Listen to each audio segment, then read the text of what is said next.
యోగా అనేది భారతీయులకు దక్కిన అమూల్యమైన గౌరవమని, దీనిని ప్రపంచవ్యాప్తం చేసిన ఘనత ప్రధానమంత్రి నరేంద్ర మోదీకి దక్కుతుందని జనసేన అధినేత ఉప ముఖ్యమంత్రి పవన్ కళ్యాణ్ అన్నారు. విశాఖపట్నంలో శనివారం జరిగిన 11వ అంతర్జాతీయ యోగా దినోత్సవ వేడుకల్లో ఆయన ప్రసంగించారు.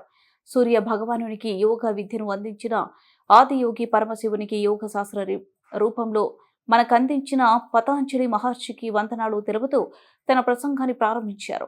భారతీయ సనాతన ధర్మం యొక్క విశిష్టతను యోగా ద్వారా విశ్వవ్యాప్తి చేసిన దార్శనికులు ప్రధాని నరేంద్ర మోదీ అని పవన్ కళ్యాణ్ కొనియాడారు. యోగ సాధకులు ఎంతటి దృఢ చిత్రాన్ని కలిగి ఉంటారో, ఒత్తిడిని జయించి సంకల్ప సాధకులుగా ఎలా నిలబడతారో చెప్పడానికి ప్రధాని మోదీయే నిలువెత్తు ఉదాహరణ అని ఆయన పేర్కొన్నారు. సాయంకాలే స్వయం విష్ణు త్రయామూర్తి దివాకర.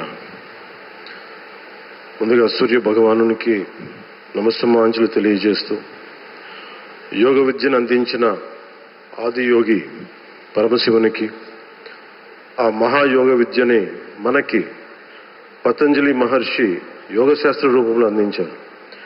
వారిరువురి పాదపద్మములకు నమస్కారాలు.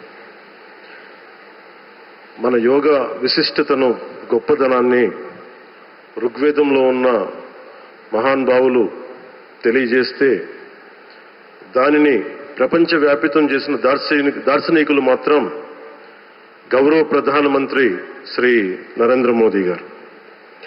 భారతీయ సనాతన ధర్మం తాలూకు విశిష్టతను యోగా ద్వారా విశ్వవ్యాపితం చేసిన ఘనత ఆయన సొంతం.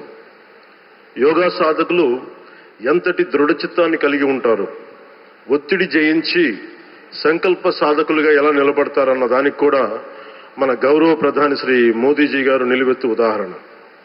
ప్రపంచ యోగా దినోత్సవం యావత్ భారతవానికి, భారతీయులకి దక్కిన గౌరవం. సరిగ్గా ఒక 2014లో అప్పటి ఐక్యరాజ్య సమితిలో గౌరవ ప్రధానమంత్రి మోదీ గారు ప్రవేశపెట్టినప్పుడు దాదాపు 177 దేశాలు ఈ రెజల్యూషన్కి మద్దతు పలికినాయి. ఇంతమంది మద్దతుని కూడగట్టగలిగి ఈ రోజున మనకి 2015 నుంచి యోగా దినోత్సవం ప్రారంభమైంది.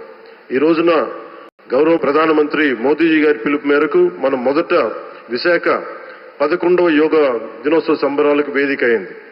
శ్రీ మోదీజీ గారి సమక్షంలో గౌరవ ముఖ్యమంత్రి వర్యులు శ్రీ చంద్రబాబు నాయుడు గారి కృషితో ప్రపంచ రికార్డుకు వేదికగా నిలిచింది.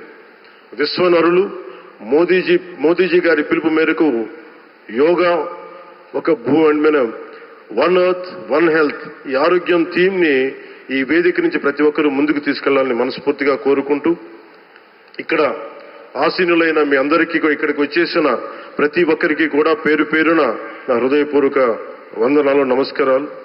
అలాగే గౌరవనీయులైన గవర్నర్ గారి శ్రీ అబ్దుల్ నజీర్ జీ గారికి, గౌరవ ముఖ్యమంత్రి శ్రీ నారా చంద్రబాబు నాయుడు గారికి, civil aviation minister Kinjarapu Rammohan Naidu గారికి, అలాగే మనకి Ayush minister of state independent charge Shri Prataprao Jadhav గారికి, అలాగే వేదిక పైన ఉన్న ప్రతి ఒక్కరికి, గౌరవ కేంద్ర మంత్రివర్యులకి, రాష్ట్ర మంత్రివర్యులకి, ప్రతి ఒక్కరికి పేరు పేరున ధన్యవాదాలు తెలియజేసుకుంటూ సెలవు తీసుకున్నాను. జై భారత్, జై హింద్.